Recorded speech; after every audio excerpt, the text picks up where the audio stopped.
Hello ATPians, hello students, welcome to ATP star. तो बच्चों आज के लेक्चर में हम 4 चैप्टर्स कवर करेंगे।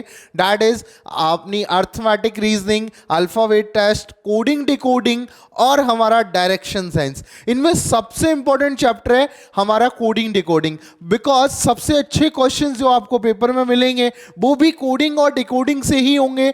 और बच्चों जो मेन जो पार्ट रहता है ना कोडिंग डिकोडिंग का, वो कुछ बच्चों के समझ नहीं आता है। तो आज पूरा चैप्टर डिस्कस करेंगे और क्या क्या ट्रिक्स होती हैं वो भी मैं आपको बताने वाला हूं। तो सेशन में एंड तक बने रहिए और पूरा सेशन आपके लिए बहुत इंटरेस्टिंग होने वाला है। तो चलिए शुरू करते हैं। तो बच्चों फर्स्ट ऑफ ऑल हम बात करते हैं हमारे फर्स्ट चैप्टर के लिए। फर्स्ट चैप्टर में बच्चों हमारे पास चैप्टर नेम है अर्थमेटिक रीजनिंग। अर्थमेटिक रीजनिंग का मतलब क्या है कि आपको नंबर से रिलेटेड कैलकुलेशन दे सकता है वो क्वेश्चन में, कि कुछ एज वाली कैलकुलेशन दे दी, कैलकुलेशन कम होगी लेकिन आपको रीजनिंग उसमें लगानी पड़ेगी, बिकॉज घुमा फिरा के आपको क्वेश्चन दे रखा होगा। तो चैप्टर को समझने के लिए ना सबसे पहले एक बिटसेट का एग्जांपल करते हैं जो 2017 में आपसे पूछा हुआ है। तो बिटसेट वाले ने क्या पूछा कि व्हेन राहुल वाज बोर्न, जब राहुल पैदा हुआ तो his father was 32 years older than his brother. मतलब जब राहुल पैदा हुआ तो उसके भाई की जो एज थी उससे उसके पिताजी 32 ईयर्स बड़े हैं। ठीक है, ये लाइन आपके समझ में आई। And his mother was 25 years older than his sister. मतलब जब वो पैदा हुआ तो उसकी जब जो सिस्टर की एज थी उससे 25 ईयर्स प्लस कर दो तो उस टाइम उसकी मदर की एज थी। If Rahul's brother is 6 years older than him and his mother is 3 years younger than his father, how was Rahul sister when he was born. तो यहां पर आपको पूछ रहा है कि भाई राहुल जब पैदा हुआ तो उसकी सिस्टर की एज क्या होगी। तो यहां पे क्वेश्चन में आप कैसी भी इक्वेशन बना लो आपसे नहीं सॉल्व होगा, बस इसमें आपको रीजनिंग लगानी पड़ेगी। कैसे लगानी है एक चीज मैं बता रहा हूं, आपके लिए थोड़ा सा वो रॉन्ग हो सकती है। आप बोलो कि नहीं सर राहुल तो पैदा ही हुआ है तो उसकी एज एक्स क्यों मान रहे हो, बट यहां पे अगर हम राहुल की एज एक्स मान लेते हैं तो हमारा पूरा क्वेश्चन इजीली सॉल्व हो जाएगा। तो लेट सपोज मैं यहां पर क्या कर रहा हूं बच्चों, मैं यहां पर राहुल की एज एक्स मान रहा हूं। देखो यहां पर मैं आपको समझा रहा हूं कि वो मैथमेटिकली हमने क्या करा कि राहुल जब पैदा हुआ तो वो एक्स ईयर्स का है। ठीक है, अब आपके बोलने करने में तो वो गलत है कि सर राहुल पैदा हुआ तो वो कितने साल का था, पैदा ही हुआ है। ठीक है, तो मैं क्या बोल रहा हूं उसको एक्स डिफाइन कर दे रहा हूं। ठीक है, तो let the age of Rahul is equal to कितना आ जाएगा, एक्स ईयर्स कर लो। ठीक है, अब आपका क्या पूरा क्वेश्चन इजीली सॉल्व हो जाएगा और आपको पता भी लगेगा। ठीक है, अब आपसे बोला जा रहा है कि भाई if Rahul's brother is 6 years older than him, तो age of Rahul's brother is equal to कितना आ जाएगा, x प्लस 6, बिकॉज वो 6 ईयर्स ओल्डर है। ठीक है, तो आपके पास राहुल के भाई की एज भी आ गई। ठीक है, x प्लस 6 है। अब आपसे बोला जा रहा है कि जब वो पैदा हुआ तो वो 32 ईयर्स ओल्डर है उसके पिताजी, किससे, उसके भाई से, इस ब्रदर से। तो एज ऑफ राहुल्स फादर क्या हो जाएगी, राहुल के पिताजी की एज कितनी हो जाएगी भाई, किससे वो 32 ईयर्स ओल्डर है, उसके भाई से। उसके भाई की एज क्या है, x प्लस 6, तो इसमें ऐड कर दो 32। तो ये आपके पास बच्चों आ जाएगा x प्लस 38, ये आ गया आपके पास। ठीक है, अब आपसे बोला जा रहा है कि his mother was 25 years older than his sister, but अभी आपके पास सिस्टर की एज है नहीं, तो आप कैसे लगाओगे, मतलब 25 years किस में ऐड करोगे। तो एक चीज आपको दी हुई है कि his mother is 3 years younger than his father, मतलब यंगर का मतलब छोटी है। ठीक है, तो उसकी मदर की एज कितनी हो जाएगी बच्चों, उसकी मदर की एज लिख देते हैं, एज ऑफ राहुल्स मदर। अब राहुल की मदर की एज कितनी होगी भाई, वो 3 ईयर्स यंगर है, किससे भाई, उसके पिताजी से। उसके पिताजी की एज क्या है, x प्लस 38, 3 ईयर्स यंगर है, मतलब हम क्या करेंगे 3 ईयर्स सब्ट्रैक्ट कर देंगे। सो उसकी मदर की एज कितनी हो जाएगी, x प्लस 35। अब देखो, अब आपको क्या बोला जा रहा है क्वेश्चन में, his mother was 25 years older than his sister. तो अगर मैं बात करूं age of Rahul sister, age of Rahul's sister. अब राहुल की सिस्टर की एज कितनी हो जाएगी भाई? ये जो मदर की एज है इसमें से 25 ईयर्स माइनस कर दें, क्योंकि उसकी माँ क्या कितनी बड़ी है? 25 ईयर्स बड़ी है। ठीक है, तो आपने क्या किया, x प्लस 35 में से आपने 25 सब्ट्रैक्ट कर दिया, तो ये कितना आ गया? x plus 10। अब आपसे बोला जा रहा है कि how was old Rahul sister when he was born. तो राहुल तो पैदा कब हुआ? x ईयर्स का था जब भी पैदा हुआ। अब उसकी सिस्टर की एज कितनी हो गई? 10 ईयर्स। ठीक है, जब वो पैदा हुआ तो उसके सिस्टर की एज कितनी हो गई? 10 ईयर्स। तो देख लेते हैं हमारा आंसर करेक्ट है क्या? Yes, option B is your correct answer. तो ऐसे क्वेश्चन में करा क्या हमने कि एक हमने अजम्पशन मान लिया और उसके ऊपर सारी कैलकुलेशन करी और लास्ट में उसको हटा दिया। ठीक बात। तो ऐसे क्वेश्चनों को थोड़ा सा लॉजिकल रीजनिंग के थ्रू किया जाता है। ये मैथ्स का क्वेश्चन नहीं है, ये मेंटल एबिलिटी का क्वेश्चन है। देखने पे ऐसा लगता है कि सर ये मैथ्स का 10th क्लास का क्वेश्चन होगा। नहीं नहीं बेटा, ये किसका क्वेश्चन है? ये है अपनी रीजनिंग का क्वेश्चन। तो ऐसे टाइप के क्वेश्चंस के लिए आपको अजम्पशन बहुत जरूरी है। जब आप अजम्पशन कर लोगे तो आपका क्वेश्चन बहुत इजीली बनेगा। तो देखो एक एग्जांपल और करा रहा हूं मैं इस पे। ठीक है, अब ये क्या है? ये भी अजम्पशन पे ही क्वेश्चन है और इस क्वेश्चन को देखने पे लगता है ये स्टैट्स का क्वेश्चन है। हो भी सकता है आप स्टैट्स के थ्रू सॉल्व करो, और बट ये अजम्पशन का क्वेश्चन है। अब आपसे बोला जा रहा है कि average age of 8 man is increased by 2 year when one of them whose age is 20 years is replaced by a new man, what is the age of new man? तो बेसिकली यहां पे अजम्पशन आपको करने पड़ेंगे। अब आपने क्या करा कि भैया 8 मैन का इंक्रीज किया गया 2 ईयर। इंक्रीज कब हुआ? 2 ईयर, जब 20 ईयर्स का जो मैन है उस ग्रुप में उसको रिप्लेस करा गया न्यू मैन से। तो सबसे पहले कर लेते हैं भाई 8 आपके पास क्या है? A2, ये A8 है। ठीक बात। अब आप एक बार बताओ, आपके पास 8 पर्सन है, उनका एवरेज सपोज करो आपने क्या मान लिया? x मान लिया, अपॉन में क्या आएगा? 8 आएगा। मतलब इनका जो एज का जो सम आएगा वो कितना आएगा? A1 प्लस A2 से लेके A8 is equal to 8x आ गया। ठीक बात। अब इनमें से एक आदमी जिसकी एज 20 ईयर है वो आपको छोड़ के चला गया। तो सपोज करो वो एज 8 था, तो A1 A2 A3 से लेके A7 का सम कितना आ जाएगा? 8x minus 20। 8x minus 20। अब एक नया आदमी उसकी जगह आया और आपका जो एवरेज है वो 2 ईयर्स इंक्रीज हो गया। सो नया आदमी जो आया, सपोज करो उसका वेट है n। ठीक बात। अब आदमी तो कितने रही? 8 रहे, बट जो एवरेज है वो आपका 2 टाइम्स बढ़ गया, तो इसको x प्लस 2 लिख दें। ठीक बात।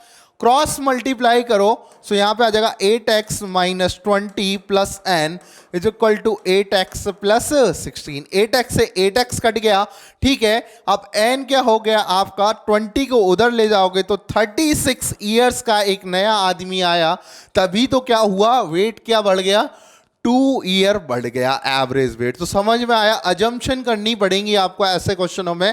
अजम्पशन करते ही आपका क्वेश्चन इजीली हो जाएगा। मतलब एक जो पर्टिकुलर है उसको अजम्पशन कर लो, बस वो लेट कर लो और उस पर आप सारी कैलकुलेशन करते रहो। ये इस अर्थमेटिक रीजनिंग के तरीके होते हैं। मतलब तरीका तो क्या, मेथड भी बोल सकते हो, बट बहुत आसान होता है। मैं गारंटी दे रहा हूं कि अगर आपने थोड़ी सी भी प्रैक्टिस की है ना ऐसे क्वेश्चनों की, आपके पेपर में आपके मार्क्स आने ही वाले हैं। तो अगले क्वेश्चन में बच्चों आप लोग ही करके बताओगे, या तो आप वीडियो पॉज कर लेना, पहले सॉल्व करना, फिर वीडियो ऑन करना। ठीक है, अब हम चलते हैं नेक्स्ट क्वेश्चन की तरफ इसी चैप्टर के। नेक्स्ट क्वेश्चन थोड़ा सा अच्छा क्वेश्चन है, आ भी सकता है ऐसा क्वेश्चन बिट सेट में। अब आपसे बोला जा रहा है कि एक स्कूल में 120 बॉयज रजिस्टर करते हैं किसके लिए? सिंगल कैरम टूर्नामेंट के लिए। और ईच मैच, हर मैच में एक प्लेयर एलिमिनेट हो जाता है। तो how many matches are to be organise to determine the champion? मतलब 120 आपके स्कूल के लोगों ने रजिस्टर किया सिंगल कैरम टूर्नामेंट चैंपियनशिप के लिए। अब आपको कितने मैच कराने पड़ेंगे चैंपियन को डिटरमाइन करने के लिए? कब? जब हर मैच से एक प्लेयर एलिमिनेट हो रहा है। तो सब सबसे फर्स्ट ऑफ ऑल अब यहां पे आपका दिमाग काम करना चाहिए कि आप क्या कर रहे हो। तो सबसे पहले मेरे को एक चीज बताओ, 120 क्या है? बॉयज हैं जिन्होंने रजिस्टर किया है चैंपियनशिप के लिए, ठीक है। अब 120 बॉयज ने चैंपियनशिप के लिए रजिस्टर किया है, तो सबसे पहले क्या होगा कि भाई दो दो लोगों की टीम बना दी जाएंगी। मतलब टोटल कितनी टीम बनेंगी? 60 टीम बनेंगी, टोटल 60 टीम बनेंगी। और 60 टीम के बीच में कितने मैच होंगे? 60 मैच होंगे या नहीं होंगे? होंगे 60 मैच। मतलब हर मैच में एक पर्सन एलिमिनेट हो जाएगा। जब एक पर्सन एलिमिनेट होगा, 60 मैच हुए सबसे पहले, एक पर्सन एलिमिनेट हो गया, तो कितने आपके पास लोग बचे? 60 लोग बचे या नहीं बचे? मतलब 60 अभी आपके पास रिमेनिंग स्टूडेंट्स रह गए, रिमेनिंग बॉयज रह गए। मतलब आपने 60 तो एलिमिनेट कर दिए। उसके बाद बच्चों आपने 30 टीम वापस से बनाई, तो 30 टीम में कितने मैच हुए? 30 मैच हुए। 30 मैच हुए तो एक बात बताओ, 30 एलिमिनेट हो गए स्टूडेंट्स, तो आपके पास कितने स्टूडेंट्स बचे? 30 स्टूडेंट्स बचे। मतलब आपने अभी तक टोटल 90 मैचेस करा लिए हैं और आपके पास रिमेनिंग अभी 30 स्टूडेंट्स और हैं। मतलब आपको अभी और मैचेस कराने पड़ेंगे। सो आपने 15 मैच और कराए टीम बना के, तो आपके पास 15 स्टूडेंट्स क्या हो गए? एलिमिनेट हो गए। अब आपके पास बच्चों कितने बचे हैं? 15 स्टूडेंट्स और हैं। अब यहां पर बच्चा समझ नहीं पाता, बोलता है सर 15 स्टूडेंट्स हैं तो सर कैसे मैच कराएं? तो भाई एक को साइड रखो, आप 7 मैचेस कराओ। 7 मैच में से आप 7 को एलिमिनेट कर दो, तो आपके पास 8 स्टूडेंट्स बच जाएंगे। हर मैच में एक एलिमिनेट होता है, आपको डिटरमाइन करना है जो सबसे टॉप का हो प्लेयर उसको अलग रख लेना। तो आपके पास अभी कितने मैचेस बचे हैं? मतलब 7 मैचेस हो गए तो 8 प्लेयर आपके पास रह गए।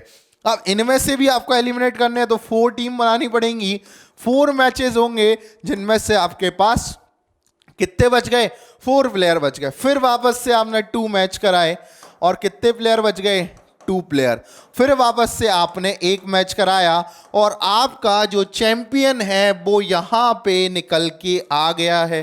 This is champion.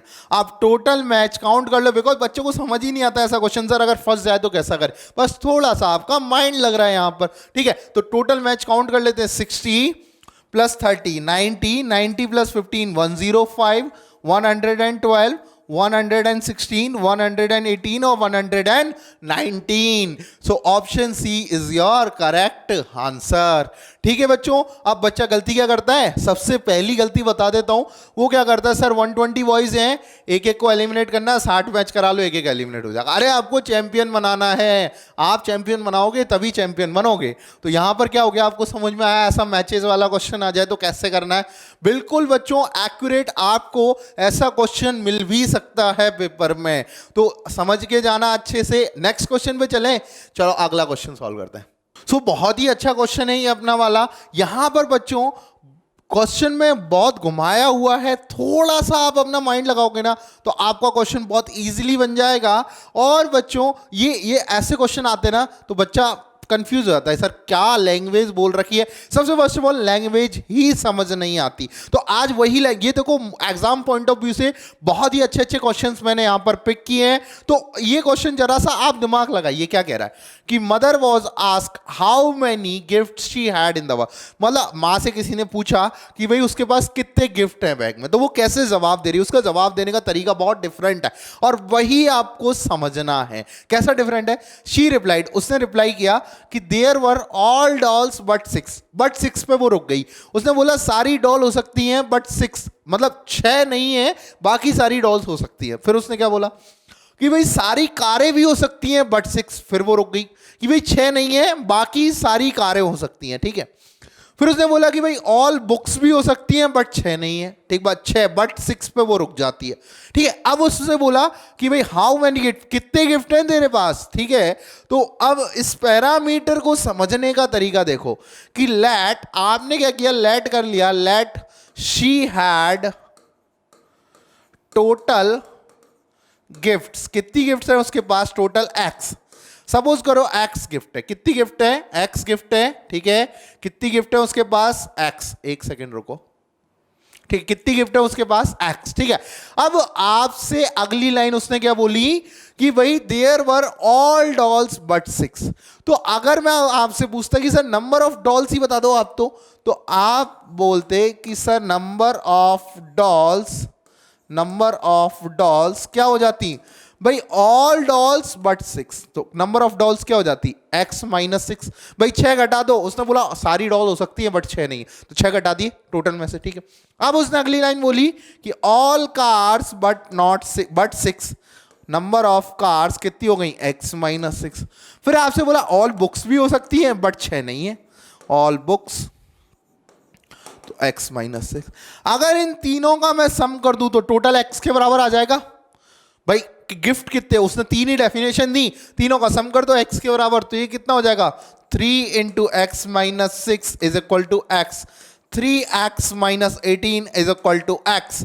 तो अब बच्चों आंसर तो बहुत इजीली आ ही गया, 2x इज इक्वल टू 18, तो x is equal to 9 is your answer. तो देख लेते हैं, option A is your correct answer. तो बहुत इजी सा क्वेश्चन था, बट उसकी लैंग्वेज ऐसी होती है ना कि बच्चे के समझ नहीं आ पाता, और यही समझने के लिए आपको बस क्लास पूरी देखनी है। क्लास देखने के बाद प्रैक्टिस करनी है, आपको सारी चीजें समझ आने लगेंगी। आज का लेक्चर बहुत ही इंपॉर्टेंट है ऐसे लोगों के लिए जो अपना माइंड दौड़ा सकते हैं, क्योंकि आज के लेक्चर में टोटली माइंड दौड़ाना है आपको, ठीक है। तो आगे चलते हैं बच्चों, अपन आगे बच्चों क्या बोला जा रहा है, अगला चैप्टर हम लेते हैं अल्फाबेट टेस्ट।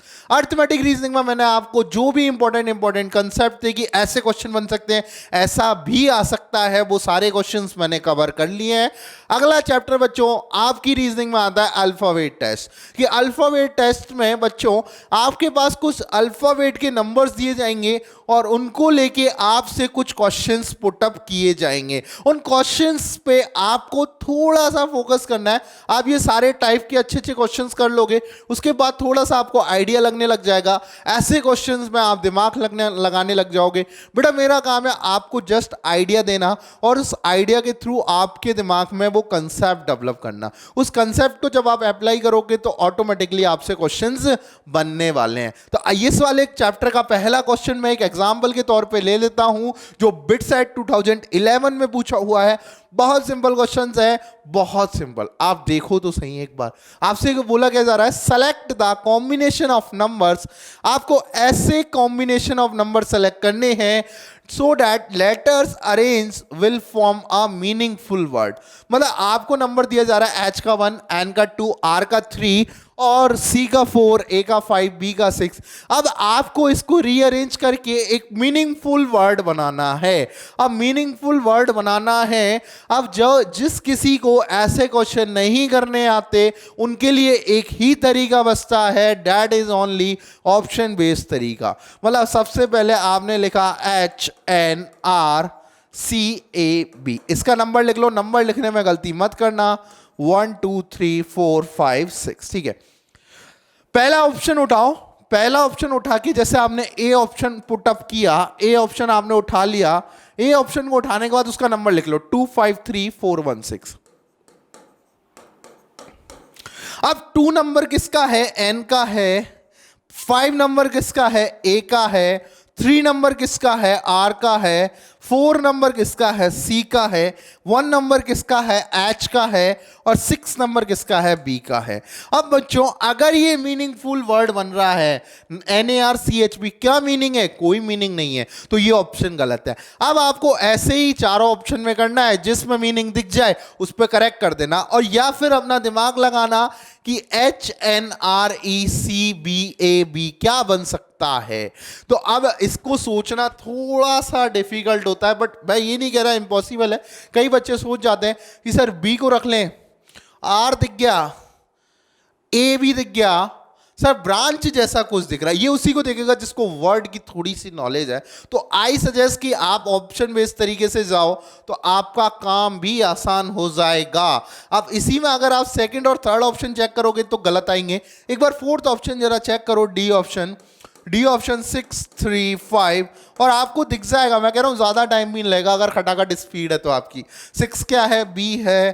3 क्या है, आर है। 5 क्या है, ए है। 2 क्या है, N है, 4 C है और ये H है। देखो ब्रांच दिख गया और ये इसका मीनिंग डिक्शनरी में होता है। बस आपको मीनिंग दिख जाएगा, मतलब ऐसा कुछ नहीं है कोई टफ वर्ड पूछेगा, बहुत सिंपल पूछेगा, बट आपको वो कैलकुलेशन और आपका माइंड से चेक कर रहा है। सो your option D is your correct answer. ऐसे क्वेश्चंस बच्चों मिल जाते हैं पेपर में, बिटसेट ने भी पूछे हुए हैं काफी टाइम, मतलब 2 to 3 टाइम्स पूछे हुए हैं। तो लॉजिकल रीजनिंग में आपको बेसिकली आपका फंडा क्या है कि अपने को ज्यादा मेहनत भी ना करनी पड़े और अपने मार्क्स आ जाए, बस उसके लिए आपको थोड़ी थोड़ी प्रैक्टिस करनी जरूरी है। तो उसी के लिए मैं आपको और क्वेश्चंस इसी पे बेस ले रहा हूं। अगला क्वेश्चन बच्चों ऐसे ही कुछ अल्फाबेट टेस्ट में पूछा जा सकता है। आपसे बोला जा रहा है select the word from the given alternatives which can not be written from the letters of educated. आपको एक वर्ड दिया गया, इसके लेटर को यूज करके कौन सा लेटर इन ऑप्शंस में से नहीं बनाया जा सकता, मीनिंगफुल वर्ड, ठीक है। तो एक बात बताओ, क्यूट, CUTE बन सकता है इसके लेटर्स यूज करके? हाँ सर बन सकता है, तो ये तो आंसर है नहीं। TAD और E, सर ये भी बन सकता है, ठीक है। सर ACTE बन सकता है क्या? बहुत सिंपल क्वेश्चन है, ACTE सर ये तो बन रहा है, ठीक है। आप डक बना के बता दो, D है, U है, C है, लेकिन K तो एजुकेटेड में है ही नहीं। So option A is your correct answer. बहुत सिंपल क्वेश्चन था, बस क्या था, ये तो आप वैसे भी कर ही लेते अगर मैं आपको ज्यादा नहीं बताता। बस आपको ये देखना है, देखो मीनिंग क्या है कि आपको बस थोड़ा सा आइडिया लग जाए कि अच्छा ऐसे क्वेश्चन में ऐसा करना है, बस वो चीज हम देख रहे हैं, ठीक है। तो इसका ऑप्शन ए क्या हो गया, करेक्ट हो गया। अगला क्वेश्चन बच्चों आपसे क्या कह रहा है, ये भी अच्छा क्वेश्चन है, बस थोड़ा सा आपको सोचना है कि which name will come at the third place in the telephonic dictionary of the given name. आपको 4 ऑप्शन दिए हुए हैं, इनमें से बोला जा रहा है कि थर्ड पे कौन सा आएगा, थर्ड पे कौन सा आएगा। 4 वर्ड्स है, आप तो यही समझ लो आपके पास क्या है, 4 वर्ड्स है, AMIT, AMINA, ALOK और ABH अभिमान। अब बताओ किसका नाम थर्ड पोजीशन पे आएगा, ठीक बात, बस आपसे क्वेश्चन यही पूछ रहा है। तो सबसे पहले एक बात बताओ, डिक्शनरी में कैसे हम नंबर सर्च करते हैं? सबसे पहले ए पे जाते हैं, ए के बाद जो सेकंड लेटर होता है उसमें अल्फाबेट चेक करते हैं, ए के बाद थर्ड लेटर, सेकंड के बाद थर्ड लेटर होता है उसमें अल्फाबेटिकली हम जाते हैं। तो ऐसे हम डिक्शनरी में मूव करते हैं। डिक्शनरी का बेसिक फंडा ही यही होता है कि हम जैसे जैसे नंबर्स पे आगे बढ़ेंगे वैसे वैसे अल्फाबेटिकल ऑर्डर नीचे चेक करते जाएंगे। जैसे अगर सपोज करो ए पहले आएगा या बी पहले आएगा, जैसे सपोज मैं आपसे पूछ लूं कि सर ए पहले आएगा या बी पहले आएगा, तो देखो फर्स्ट लेटर पे गए, दोनों में ए इसमें बी। अब देखो इधर अल्फाबेट में पहला कौन सा आ रहा है, ये पहले पे आएगा और ये दूसरे पे आएगा, सिंपल सा कंसेप्ट है। अब इसी में आप देखो चेक करो, पहले चारों ए, ठीक है, फिर बी आ गया, मतलब ये पहले पे आएगा, ठीक बात। अब बी के बाद कौन सा आता है, बी के बाद क्या आता है, एल आता है, तो ये सेकंड पे आएगा, 1 सेकंड, ये सेकंड पे आएगा। अब बच्चे दोनों, इन दोनों में कंपटीशन है कि भैया ये थर्ड पे कौन सा आएगा। देखो फर्स्ट दोनों सेम है, अब यहां पर क्या है, यहां पर क्या है, एक जगह आई, दोनों जगह आई है, तो ये भी सेम है। अब आपको फोर्थ लेटर में देखना, पहले एन आता है या टी आता है, पहले एन आता है, तो ये थर्ड प्लेस पे आएगा, ये फोर्थ प्लेस पे आएगा। थर्ड प्लेस पे आने वाला वर्ड कौन सा है, option B is your correct answer. तो डिक्शनरी बेस्ड भी अल्फाबेट टेस्ट में क्वेश्चंस बन सकते हैं, आपको थोड़ा सा नॉलेज होना चाहिए। क्वेश्चन कहीं नहीं जा रहा, मार्क्स दे के जाएगा। अगला क्वेश्चन बच्चों, अब तो चैप्टर आ चुका है, बहुत अच्छा चैप्टर्स है, इसमें जैसे जैसे टाइप बनते हैं वैसे कहीं नहीं बनते। इसमें जितना बच्चे को माइंड लगा सकता है वो अच्छे से अच्छा क्वेश्चन पूछेगा ही इस चैप्टर में। तो ये चैप्टर का नाम है कोडिंग एंड डिकोडिंग। मतलब आपको सबसे पहले एक वर्ड दिया जाएगा, उसका कोई कोड दे रखा होगा, फिर सेकंड कोई वर्ड दिया जाएगा और उसका कोड आपसे पूछा जाएगा।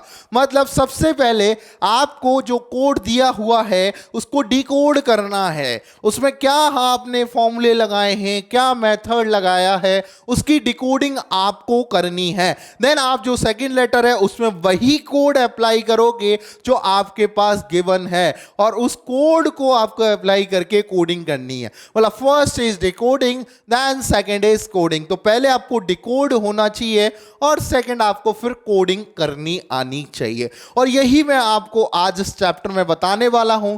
इसमें बहुत सारे टाइप्स होते हैं बच्चों। सबसे पहला जो सिंपल टाइप होता है वो होता है लेटर कोडिंग। लेटर कोडिंग में बच्चों दो टाइप होते हैं। अगर मैं आपको बोलूं, फर्स्ट ऑफ ऑल पहला जो टाइप है लेटर कोडिंग में वो ये है कि आपको मैंने एक लेटर दिया और एक वर्ड दिया और उसका दूसरे वर्ड में मैंने कोड कर रखा है। तो आपको क्या करना है कि सबसे पहले देखना है कि भाई कोडिंग कैसे की हुई है। आप कोडिंग कैसे चेक करते हैं? फर्स्ट ऑफ ऑल आपको अल्फाबेट के नंबर याद होने चाहिए, ये कंपलसरी है इस चैप्टर में, और ये मैंने लास्ट टाइम याद भी कराए हैं, आज भी कराऊंगा। तो आर का अल्फाबेट नंबर होता है 18 और पी का अल्फाबेट नंबर होता है 16। मतलब क्या किया हुआ है? -2 किया हुआ है, ठीक है। ओ का अल्फाबेट नंबर होता है 15 और क्यू का अल्फाबेट नंबर होता है 17। मतलब क्या किया हुआ है?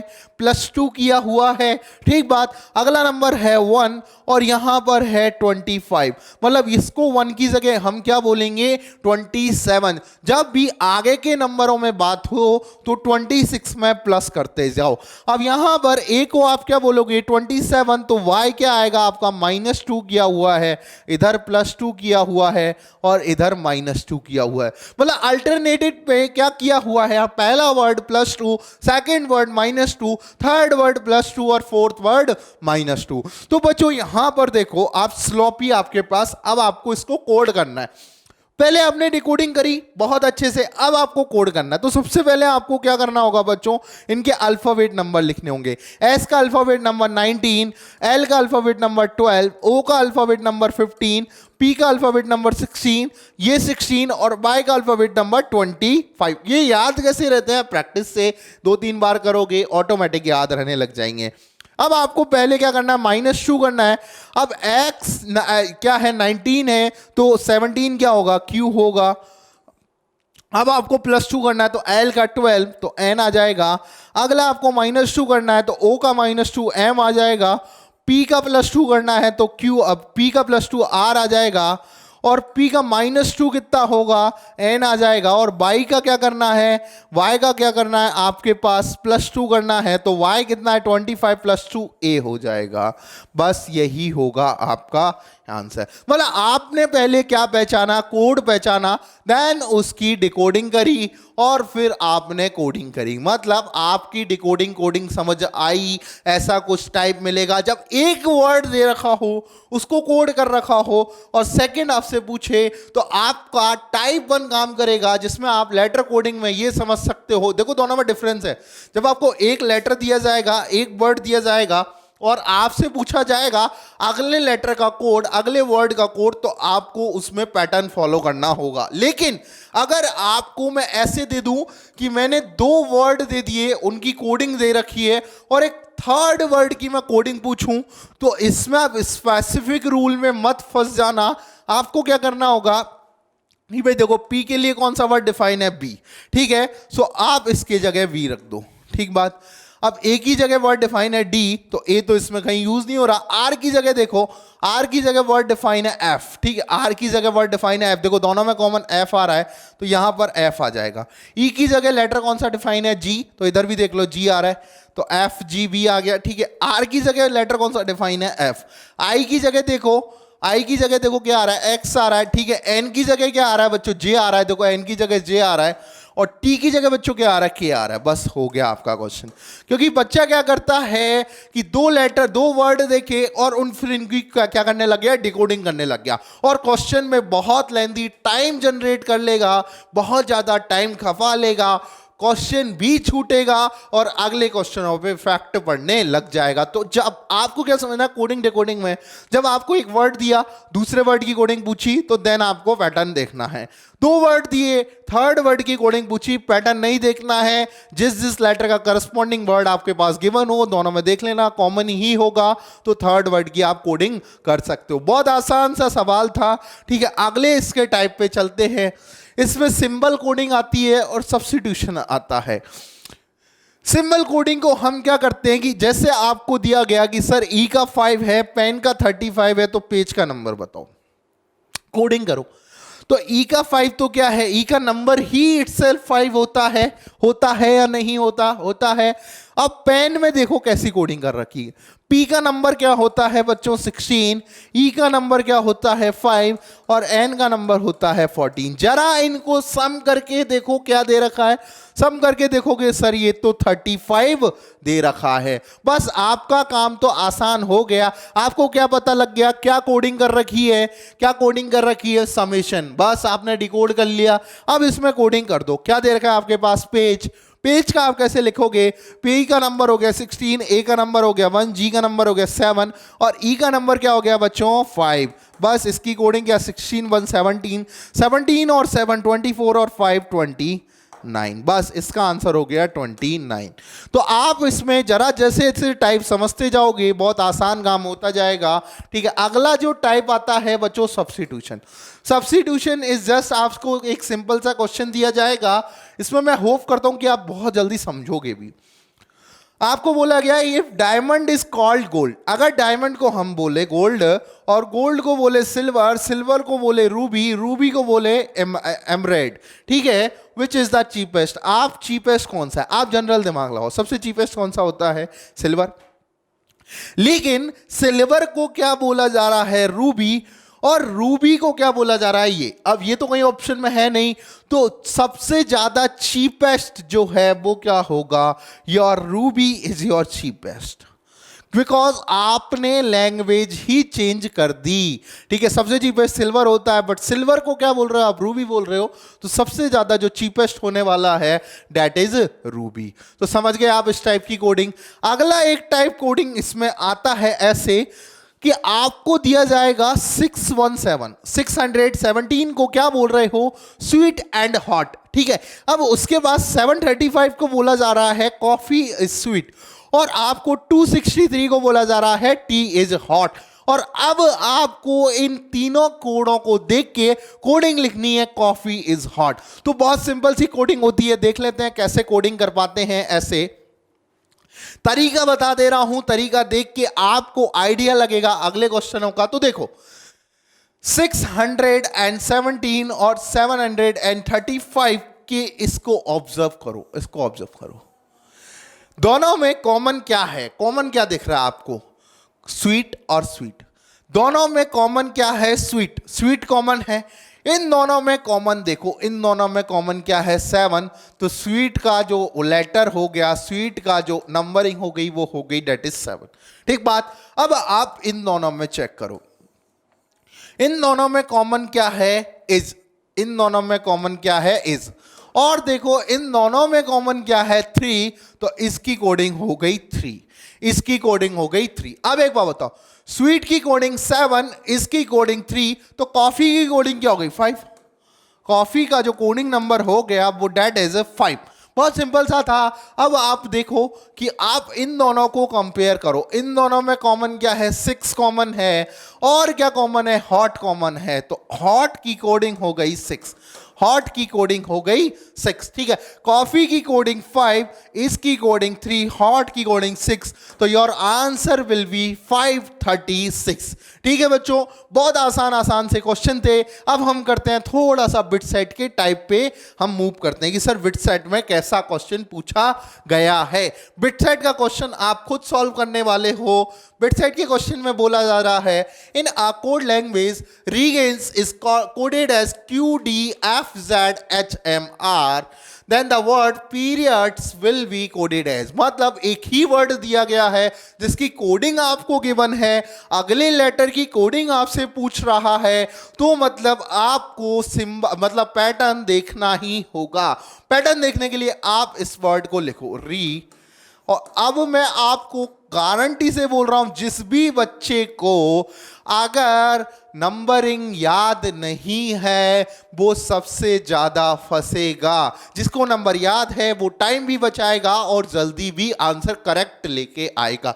ठीक है, रीगेंस को कैसा कोड किया है, QDFZHMR। ठीक है, तो ये कोड बच्चों आपने किया है, तो इसको जरा देखें। R का नंबर हो गया 18, E का नंबर हो गया 5, G का 7, A का 1, I का 9, N का 14, S का 19। क्या इतनी फास्ट लिख सकते हो? लिखोगे। ठीक, Q का 17, D का 4, F का 6, Z का 26, H का 8, M का 13, R का 18। लिखा? क्या किया गया है? -1 किया गया है। क्या किया गया है? -1 किया गया है। क्या किया गया है? -1 बिकॉज इसको आप 27 भी लिख सकते हो। यहाँ -1, यहाँ -1 और यहाँ -1।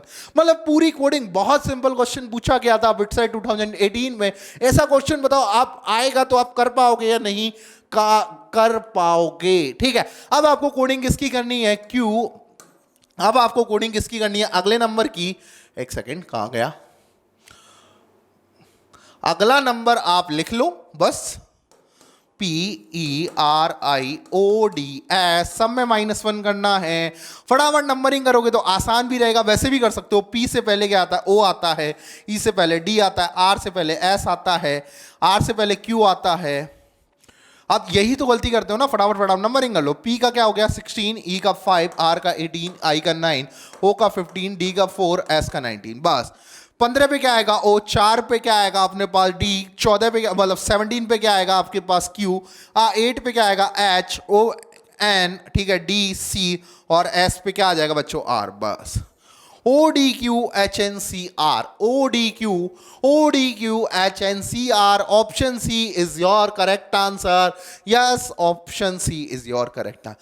देखो कितना सिंपल था, आपको बस पैटर्न समझ आ गया कि अगर एक वर्ड, एक coding, then pattern, 2 word then coding करवा रहा है तो सिंबल डायरेक्टली आप उठा सकते हो। अगला पैटर्न पे हम चलते हैं, अगले क्वेश्चन पे। अगला क्वेश्चन क्या किया गया? कोड किया गया। कोड कैसे किया गया है? अब बस ध्यान से समझना, 2 कोड तो थर्ड पूछ रहा है तो डायरेक्ट नंबर उठा लो। अगर आपने देखो यहां पर भी वही चीज है, ई पेन और पेज पूछा, आपने कहा कि पैटर्न पता लगाया, लेकिन इसको आप अगर दूसरे तरीके से भी देखो तो आपको क्या करना है? देखो बड़ा बड़ा नंबर दे रखा है, नहीं समझ में आएगा। 2 नंबर दे रखे हैं, 2 कोड दे रखे हैं, थर्ड में लगाना है, डायरेक्ट नंबरिंग उठा लो। देखो कैसे। डोम की नंबरिंग है 8943। इसके बाद मील की नंबरिंग क्या है? 4321। अब देखो ई के लिए क्या यूज कर रहा है? ई के लिए क्या यूज कर रहा है? देखते जाना। ई के लिए क्या यूज कर रहा है? नंबर 3। और यहां भी ई के लिए नंबर 3 यूज कर रहा है। अब आपको 38249 का नंबर लिखना है। 3 की जगह क्या लिख दो? ई लिख दो। 3 की जगह आपने बच्चों क्या लिख दिया? क्या लिख दिया? ई लिख दिया। अब बच्चों देखते जाओ, आप देखो 8 किसके लिए यूज कर रहा है? डी के लिए यूज कर रहा है तो ई डी। 2 किसके लिए यूज कर रहा है? ए के लिए यूज कर रहा है। 4 किसके लिए यूज कर रहा है? एम के लिए। और 9 ओ के लिए। तो E D A M O, option D is your correct answer. बताओ बिटसेट 2013 में इतना सिंपल क्वेश्चन पूछा था, अगर आपको आइडिया होता, आप नंबरिंग की कोडिंग में नहीं फंसते तो कितनी जल्दी आप कर लेते। यही चीज सीखनी है। अगले इस पे देखो, option D is your correct answer. अगले क्वेश्चन में चलें। करोगे आप ही करोगे? चलो, बहुत अच्छा क्वेश्चन है, इस पे स्टार मार्क कर लेना। बिटसेट 2012 में पूछा गया था। क्वेश्चन में दिमाग लगाना है आपको। एक ही कोड है, एक ही नंबर दिया गया है, आपको पैटर्न पता लगाना पड़ेगा। पैटर्न देखो, आपसे बोला जा रहा है SUMMER को आपने कोड किया है SDNLBR। अब आपको बच्चों विंटर को कोड करना है देखो मेंटल एबिलिटी में एक ही आंसर नहीं होता, क्वेश्चन बनाने वाले पे डिपेंड करता है कि उसने कोडिंग कैसी करी है। जैसी उसने कोडिंग करी है वो वैसे ही ऑप्शन देगा। अगर उसने इसी नंबर को थोड़ा सा अलग टाइप से सोचा होता तो ये ऑप्शन ही नहीं होते। नंबर पैटर्न यही होता, क्वेश्चन यही होता, बस ऑप्शन चेंज हो जाते। देखो ऑप्शन कैसे चेंज हो जाते इसका भी मैं बताने वाला हूं आपको। देखो पहला लेटर सेम है, लास्ट का सेम है, तो आप यहां पे W और R लिखते अगर मैंने ऐसा सोचा होता। बट यहां पर क्वेश्चन बनाने वाले ने ऑप्शन जो बनाए हैं उनको देख के लगता नहीं है कि उसने ऐसा सोचा है। बस यही आपको सोचना है कि ऑप्शन क्या दिए हुए हैं। कोडिंग डिकोडिंग का सबसे इंपॉर्टेंट, मैं ज़्यादा इस चैप्टर को इसी वजह से लेंदी बना रहा हूं कि आपको हर टाइप का आइडिया लग जाए, बिकॉज आइडिया नहीं होगा तो नहीं कर पाओगे। ऑप्शन देखो, कहीं कहा क्या देखा, WR कहीं दिखा नहीं ना। तो अब आप सोचो, जरा सा सोचना और आपको देखो मैंने भी बहुत टाइप से सोचा, तब मुझे ऑप्शन दिखे और ऑप्शन देख के मैंने अंदाजा लगाया कि भाई क्या हो सकता है। बिकॉज विंटर जो है उसमें अगर आप सेम रखते हो तो कहीं भी ऐसा ऑप्शन नहीं दिख रहा जिसमें WR होंगे, ठीक बात। अब देखो S का नंबर है 19, R का नंबर है 18, S का नंबर है 19, R का नंबर है 18। मतलब इसने यहां -1 किया है, इसने यहां +1 किया है, तो आपको भी यहां पे -1 और +1 करना पड़ेगा। -1 यहां किया है, +1 यहां किया है। W में जब -1 करोगे तो B आएगा और R में जब +1 करोगे तो S आएगा। बस अब आप अंदाजा लगाओ अगले वाले का। नंबर होता है 21, यहां 22, ठीक बात। यहां पे बच्चों क्या किया गया है, +1 किया गया है और यहां पे बच्चों -1 किया गया है। बोला अगला नंबर आप +1 करके लिखोगे और यहां वाला नंबर -1 करके लिखोगे तो SD आ जाएगा। और I का 9 होता है तो +1 क्या आएगा, J आएगा। +1 क्या आएगा, J आने वाला है, ठीक है। अब आप देखो, अब यहां पे देख लिया आपने, अब यहां देखो M का नंबर 13, ये 13, N 14 और E 12। मतलब यहां आपने +1 किया है और यहां आपने -1 किया है। अब देखो यहां आप +1 करोगे, चेंज होता आ रहा है ना, तो T पे आप जैसे ही +1 करोगे सो T का नंबर बच्चों क्या होता है, 20 में +1 करते ही यहां U आ जाएगा और यहां -1 करते ही M आ जाएगा। सो SDUMJB option A is your correct answer. I hope बच्चों आपको ये कोडिंग तो थोड़ी सी टिपिकल लगी होगी, बस समझनी जरूरी है। सो आई होप बच्चों आपको ये क्वेश्चन बहुत ही अच्छे से समझ आया होगा। मैं आशा करता हूं कि आपने ये कोडिंग तो थोड़ी बहुत तो आइडिया ले ही लिया होगा और मेरे हिसाब से आप क्वेश्चन अब गलत नहीं करने वाले हो अगर आप प्रैक्टिस कर रहे हो ढंग की। तो अगला क्वेश्चन बच्चों हम देखते हैं, बस थोड़ा सा अलग है, आपको यही कंसेप्ट मेरे को समझाना है, कई बार रिपीट कर करके समझा रहा हूं, समझ लो थोड़ा सा। 2 लेटर, तीसरे लेटर की कोडिंग, समझे? अरे अब तो आइडिया लगी गया होगा क्या करना है, बस लिख लो। अगर मैं टेक को लिखता हूं 1790 और प्लॉट को लिखता हूं 5321, देखो अगर इनका कोई समेशन वगैरह हो रखा होता ना तो नंबर होता छोटा, बट नंबर है थाउजेंड्स में, मतलब कोडिंग तो अलग टाइप से की गई है। तो आपको प्लेट की कोडिंग बतानी है। देखो दोनों में आप कॉमन का अंदाजा लगा लिया करो, अगर कोई वर्ड कॉमन है, देखो टी का 1 बस, मतलब आप समझ गए, तो टी का रख दो 1। ई का नंबर देखो बराबर से, ई का नंबर 0, ए का नंबर देखो ए का नंबर 7, एल का नंबर देखो 3 और पी का नंबर 5, मतलब 53710। Option D is your correct answer. आप सही ढंग से बताओ कि विद इन 5 सेकेंड आपका ये क्वेश्चन हुआ या नहीं हुआ। 5 सेकेंड के अंदर आपका ये क्वेश्चन हो गया और आपका आंसर आ गया है डी। अब आपको अगला क्वेश्चन पूछा जा रहा है। अगला क्वेश्चन क्या कह रहा है, अगर मैं फ्रूट को ऐसे कोड करूं तो फ्लावर को कैसे कोड करने वाला हूं। बस आप समझ ही गए, एक कोड एक डी कोड, मतलब मेरे को पैटर्न पता लगाना है। सो आपने लिख लिया FRUIT, इसको आपने कोड किया हुआ है HTWKB में। अब आपको फ्लावर का कोड पता लगाना है, तो खटखट से देख लेते हैं। F का नंबर 6, R का नंबर 18, U का नंबर कितना आ रहा है हमारे पास 21, I का नंबर 9, T का नंबर 20। अब आपसे क्या किया गया है, +2 किया गया है, +2 किया गया है, +2 किया गया है, +2 और +2। तो फटाफट से +2 रख देते हैं। F का नंबर 6 +2 करते ही H आ जाएगा, L का नंबर 12 +2 करते ही N आ जाएगा, O का नंबर 15 +2 करते ही Q आ जाएगा, W का नंबर 23 +2 करते ही Y आ जाएगा, E का नंबर 5 +2 करते ही क्या आ जाएगा, G आ जाएगा, R का नंबर 18 +2 करते ही T आ जाएगा। HNQYZT, option A is your correct. So जो ये वाला क्वेश्चन देख लेते हैं, बहुत ही सिंपल क्वेश्चन है, स्टूडेंट को कोड किया हुआ है, इसमें तो टीचर को कोड करना है। तो देखो बहुत सिंपल सा आइडिया लगाओ, S में -1 किया है, T में -1 किया है, U में -1 किया है, D में +1 किया है। मतलब इसके पहले 3 में क्या किया हुआ है, -1 किया हुआ है, और इसमें क्या किया हुआ है, +1 किया हुआ है। बाकी 3 में भी आप देखोगे तो क्या किया हुआ है, -1। सेम एज इट इज हम बात करेंगे, TEA का आप -1 करो, क्या आएगा, S D और Z, ये आ गया। अब क्या करना है आपको, C में +1 करना है तो D आएगा, और HER में जब -1 करोगे तो क्या आएगा, G D और Q। बस देख लो, option C is your correct answer. देख लेते हैं, हमारा ऑप्शन सी हमारा करेक्ट है। तो बच्चों ऐसी कोडिंग आपको समझ आनी चाहिए। अब हम आते हैं हमारे अगले चैप्टर पर, जिसमें हम बात करेंगे डायरेक्शन सेंस टेस्ट। मतलब अब आपको डायरेक्शन का अंदाजा होना चाहिए। डायरेक्शन के लिए एक इंपॉर्टेंट बात आपको बता देता हूं, जिन लोगों को नहीं पता उनके लिए डायरेक्शन समझा देता हूं। ये होता है नॉर्थ, ये होता है साउथ, ये होता है ईस्ट और ये होता है waste.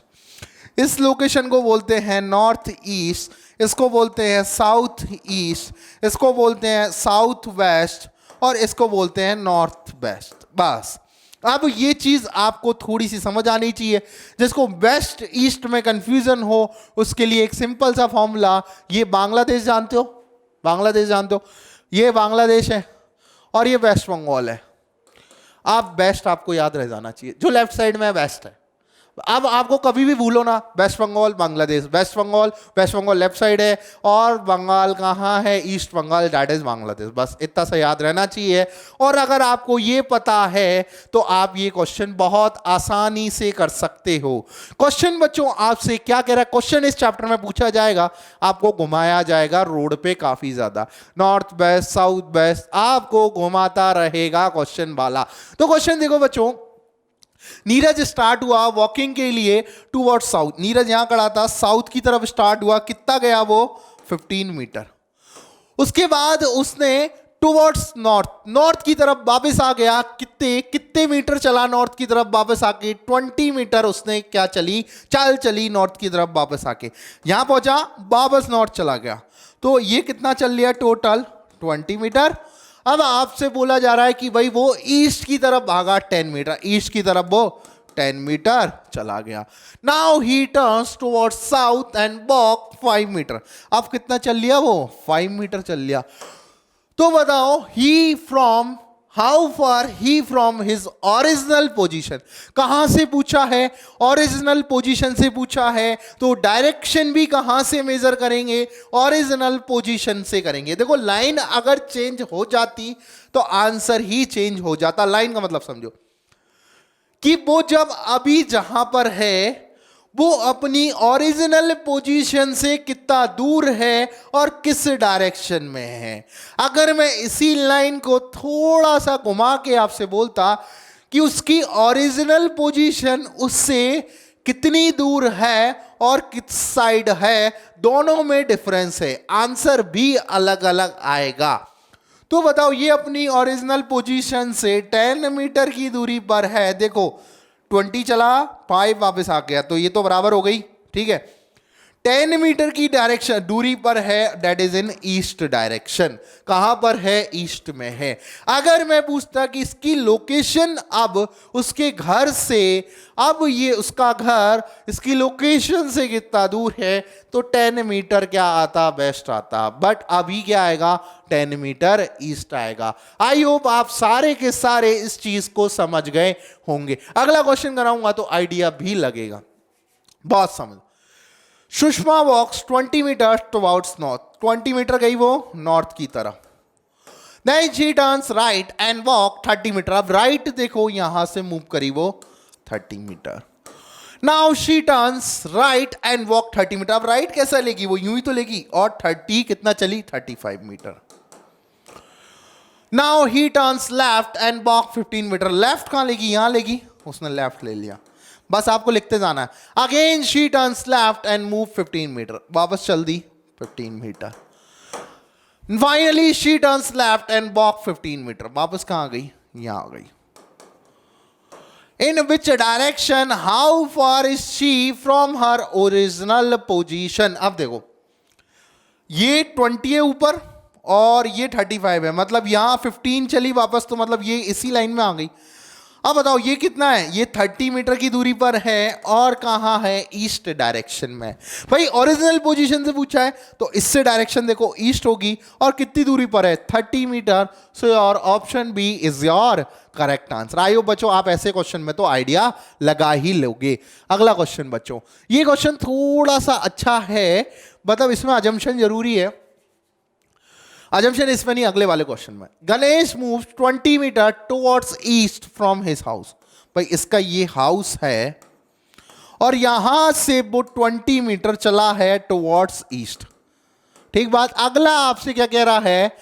Then he turns left and left 3 times. 3 time उसने लेफ्ट लिया है यहां से, और कितना चला है? Each covering 20 metre.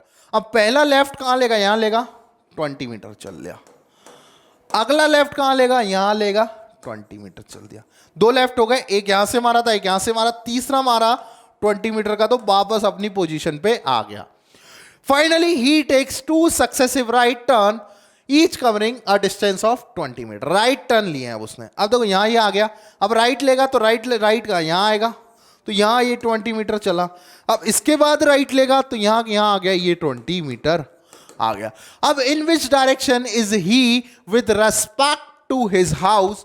अब इस हाउस के रेस्पेक्ट में ये किस डायरेक्शन में है? मैंने क्या बताया था? ऊपर नॉर्थ, इधर वेस्ट, ये direction north west. So your answer will be D. Your answer will be D. समझ आया? North west, south east, south, समझ आया सारी डायरेक्शन। अगला क्वेश्चन, क्वेश्चन अच्छा है। क्वेश्चन क्या कह रहा है? आलोक इज फेसिंग नॉर्थ। आलोक कहां फेस कर रहा है? नॉर्थ की तरफ फेस कर रहा है। ही टर्न्स 45 डिग्री। आलोक कहां फेस कर रहा है? नॉर्थ की तरफ। ही turns 45 degree in the clockwise direction. Clockwise क्या होती है? ये होती है। तो क्लॉकवाइज डायरेक्शन में उसने 45 डिग्री मूव कर गया। अब आपसे बोला जा रहा है then turns 90 degree to the anti clockwise. अब एंटी क्लॉकवाइज यूं मूव करेगा, मतलब 90 डिग्री यूं, इन दोनों के बीच कितना है? 90 डिग्री, मतलब यहां से क्या होगा? 45 डिग्री। अब आपसे बोला जा रहा finally he turns back in which direction he facing now. ठीक है, अब क्या हो रहा है? वो बैक आ रहा है। अब क्या हो रहा है? वो बैक आ रहा है। तो बताओ वो किस डायरेक्शन को फेस कर रहा है? अब वो बैक चल रहा है, तो बताओ वो किस डायरेक्शन को होगा? साउथ और ईस्ट। मतलब अब उसकी ओरिजिनल पोजीशन उससे किस डायरेक्शन में? बताओ, यहां से वो चल रहा है। भाई साउथ है एक तो, और क्या है? ईस्ट है। तो आंसर हो गया south east. So your option A is your correct answer. मतलब उसकी पोजीशन से उसका घर अब किस डायरेक्शन में? साउथ ईस्ट में। तो आपको ये क्वेश्चन, बस आपको डायरेक्शन याद होनी चाहिए, बाकी तो कैलकुलेशन तो कुछ है ही नहीं। अगला क्वेश्चन बहुत अच्छा है, आ सकता है बिटसेट में, बिकॉज इसमें तो दिमाग लगाना पड़ेगा। अब आपसे क्या बोल रहा है कि भाई एक लड़की है जिसकी स्कूल बस उसे पिक करती है उसके घर से, and takes 2 left turn, 1 right turn लेती है to reach the school. If the bus is facing east while reaching the school, in which direction was the bus facing after at her home? क्या बोल रही है? क्या बोल रहा question कि एक बच्ची को एक बस स्कूल के लिए पिक करती है उसके घर से। घर से चलने के बाद वो क्या करती है, 2 लेफ्ट टर्न लेती है, एक राइट टर्न लेती है और स्कूल की डायरेक्शन में आ जाती है। स्कूल की डायरेक्शन में जब वो चल रही है तो वो ईस्ट की साइड चल रही है। तो बताओ जब बस उसके घर की साइड होगी तो घर उसका किस डायरेक्शन में होगा, बस के रेस्पेक्ट में। तो सपोज करो आपको ये क्वेश्चन कैसे सॉल्व करना होता है। ये आपका स्कूल है, ये क्या है, उसका स्कूल है। अब वो स्कूल पे जब बस जा रही है तो वो ईस्ट की डायरेक्शन में है, मतलब बस ऐसे जा रही होगी, बस ऐसे जा रही होगी कि नहीं। बस ने स्कूल पहुंचने से पहले एक राइट टर्न लिया है, तो बताओ राइट टर्न वो कैसे ले सकती है। जब वो ऐसे आ रही होगी तो उसने क्या लेफ्ट टर्न है, तो लेफ्ट टर्न है, ठीक बात। तो कैसे ले सकती है वो राइट टर्न, वो राइट टर्न बच्चों ऐसे लेगी कि जब वो ऐसे जा रही होगी तो उसने राइट टर्न मान लिया, ऐसी तो आ रही होगी। अब आप एक पहले आ गए स्टेप पे, अब आप उल्टा चल रहे हो पूरा क्वेश्चन में। स्कूल ईस्ट, अब स्कूल पे जब बस पहुंच रही होगी तो उसने राइट टर्न लिया, एक राइट टर्न ले लिया। अब उसने इससे पहले लेफ्ट टर्न लिया, मतलब लेफ्ट टर्न कैसे लिया है कि अगर वो ऐसे जा रही थी तो उसने लेफ्ट टर्न ले लिया, ले लिया नहीं लिया, लेफ्ट टर्न ले लिया। मतलब अब उसने एक लेफ्ट टर्न, अब एक और लेफ्ट टर्न लेना है तो भाई यहां पर, मतलब यहां क्या हो गया कि भाई अब उसके घर से चली, सपोज करो ये होम है, अब उसके घर से चली, पहला राइट टर्न ले लिया अब उसने, तो गलत है कि नहीं है, गलत है। वापस से सोचते हैं, वापस से सोचते हैं कि सर ये तो गलत हो गया, ये गलत हो गया, ये गलत है। तो अब हम चलें कि भाई लेफ्ट टर्न लिया उसने, लेफ्ट टर्न लिया, तो लेफ्ट टर्न बच्चों वो कैसे ले सकती है, जब वो ऐसे आ रही होगी। मतलब अगर यहां उसका घर है, घर से चली और एक लेफ्ट टर्न लिया, फिर लेफ्ट टर्न लिया और फिर राइट टर्न लिया, स्कूल पहुंच गई। स्कूल पहुंच के वो ईस्ट की डायरेक्शन में थी। तो बच्चों बताओ कि जब बस उसके घर की तरफ आ रही थी तो किस डायरेक्शन में मूव कर रही थी, साउथ डायरेक्शन में बच्चों बस मूव, क्योंकि साउथ डायरेक्शन में जब वो चल रही थी तो उसने पहला लेफ्ट लिया, दूसरा लेफ्ट लिया और तीसरा राइट लेते ही वो ईस्ट डायरेक्शन में आ गई। तो बस किस डायरेक्शन में चल रही होगी, साउथ डायरेक्शन में चल रही होगी। So your option B is your correct answer. अब बच्चों आपका ये क्वेश्चन तो और भी अच्छा कंसेप्ट सॉल्व करने वाला है। एक मॉर्निंग में राम श्याम आमने में सामने खड़े हैं, ये राम है और ये श्याम है। अब आपसे बोला जा रहा है कि श्याम की shadow exactly right of the Ram बन रही है, राम का राइट ये है, मतलब शैडो यहां बन रही है, श्याम की शैडो यहां बन रही है। अब देखो शैडो का मतलब क्या होता है, शैडो का मतलब ये होता है कि अगर मैं यहां खड़ा हूं और मेरे पीछे से अगर सन आ रहा है तो मैंने जितनी लाइट ब्लॉक कर रखी है वो शैडो बनेगी, जितनी लाइट मैंने ब्लॉक कर रखी है उतनी शैडो उसमें बन जाएगी, ठीक बात। अब देखो आप यहां पर, अगर यहां पर सन होगा, अगर यहां पर सन होगा तो भैया क्या होगा, क्या होगा, इतनी लाइट ब्लॉक करेगा, ठीक बात, इतनी लाइट ब्लॉक करेगा, ठीक बात। अब आपसे क्या बोला जा रहा है कि भैया which direction Shyam watch facing, ठीक बात। अब एक बात बताओ, शाम के साउथ में, शाम के साउथ में और ऊपर क्या है, वो साउथ के इधर क्या होता है, ईस्ट होता है। साउथ ईस्ट में, अगर साउथ ईस्ट में अगर सन होगा तो उसकी जो वो बनेगी वो राम के राइट साइड बनेगी। तो शाम किस साइड देख रहा है, नॉर्थ की साइड देख रहा है, यही उसका क्या है, आंसर है। शाम जब नॉर्थ की तरफ देखेगा तो अगर उसका सन नॉर्थ साउथ ईस्ट में होगा तो शैडो का बनाएगा, राम के राइट साइड बनाएगा। राम देखो इधर देख रहा है, अब आप देखना राम का राइट क्या होगा, ये होगा। अब बच्चा बोलेगा सर राम का तो ये लेफ्ट है, राम का लेफ्ट नहीं है, ये राम का क्या है, राइट है। So option D is your correct answer. Last question of your lecture, बहुत ही अच्छा क्वेश्चन, सिंपल। आपसे बोला जा रहा है राकेश स्टार्ट्स फ्रॉम ए की ए से चला towards east to B, B की तरफ चला, ए से ईस्ट की तरफ। अब आपसे बोला जा रहा है साउथ में चला वो सी की तरफ, फिर आपसे बोला जा रहा है नॉर्थ वेस्ट में चला वो डी की तरफ, नॉर्थ और वेस्ट ये रही डी की तरफ। उसके बाद बोला जा रहा है साउथ वेस्ट में आ गई की तरफ, साउथ और west, south west, south west में कहाँ आ गया, ई की तरफ। कौन सा है, ऑप्शन सी क्या है, करेक्ट है, देख लेते हैं। Option C is your correct answer. आइयो बच्चों, आज के लेक्चर में तो बहुत मजा आया होगा आपको, और आपको आज के लेक्चर में बहुत सारी बातें भी समझ आई होंगी, बहुत सारे कंसेप्ट भी मैंने सिखाए हैं। तो आई होप बहुत इंटरेस्टिंग से आप लेक्चर ने पढ़ा होगा। Thank you.